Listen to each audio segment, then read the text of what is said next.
भैया यदि बिहारी जी चाहें, यदि सावरिया सेठ चाहें, यदि उनकी कृपा हम पर बरस जाए तो हम हर स्थिति में सुखी रह सकते हैं। हम हर स्थिति में आनंदित रह सकते हैं।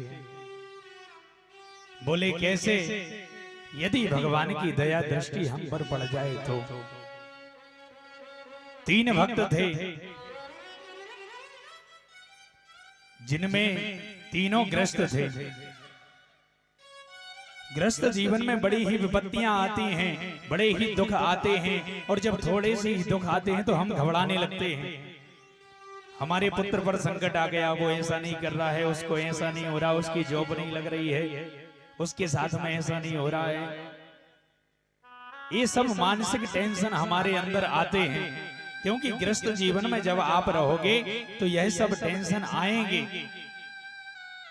परंतु यदि आप कन्हैया की शरण में रहोगे तो ये टेंशन आपको आनंद की लहर में घोल देंगे। तीन भक्त थे, तीनों ग्रस्त थे, जिनमें सभी की परिस्थितियां अलग अलग हैं, परंतु सभी आनंदित हैं। एक भक्त थे जिनकी पत्नी उनके अनुकूल थी, दूसरे जिनकी पत्नी उनके प्रतिकूल थी, और तीसरे जिनकी पत्नी रही ही नहीं, वो मर गई थी। परंतु तीनों में एक विशेषता थी, एक समानता थी कि वो तीनों भगवान के भजन में मस्त रहते थे, उनको दुख नहीं रहता था। कैसे? जो पहले भक्त थे जिनकी पत्नी अनुकूल थी, उनसे पूछा गया कि स्वामी जी आपकी पत्नी अनुकूल है, आप इतने आनंदित क्यों रहते हो? इस आनंदता का कारण क्या है जो आप इतने प्रसन्न रहते हो? बोले भैया ऐसा है कि जो भी हम कहते हैं हमारी पत्नी हमारे मन के अनुकूल आचरण करती है, उससे हम कहते हैं कि आप ऐसा कार्य कीजिए, वो मान लेती है। उसको जिस कार्य के लिए हम मना कर दें वह कार्य नहीं करती है। तो बोले हम इसलिए प्रसन्न रहते हैं, वो भी भजन करती है और हम भी भजन करते हैं, दोनों मिलकर भजन करते हैं, इसलिए आनंद की बहार हमारे जीवन में बनी रहती है।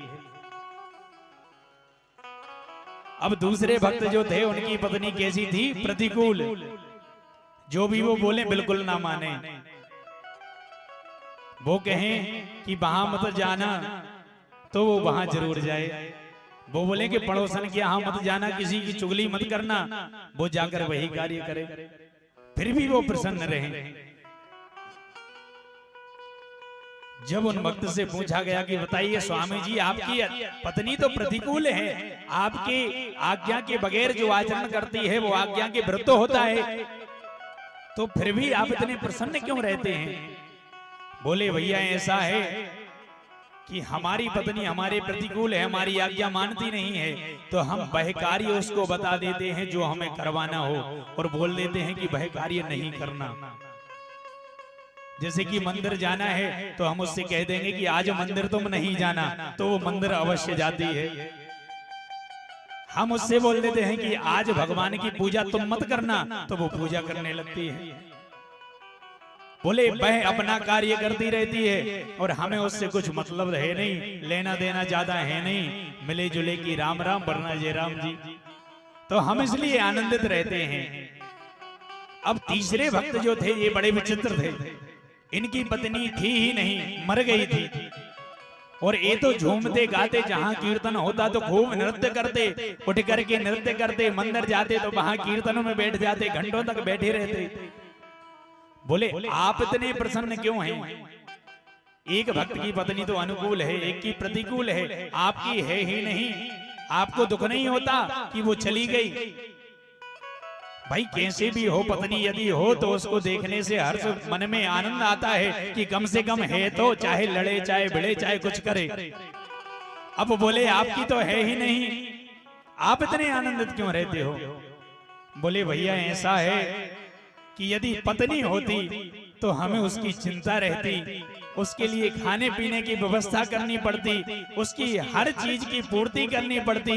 बिहारी जी की कृपा ऐसी हुई कि वो चली गई, तो अब उसकी कोई टेंशन नहीं है, तो हम अकेले होकर के भगवान का खूब भजन करते हैं।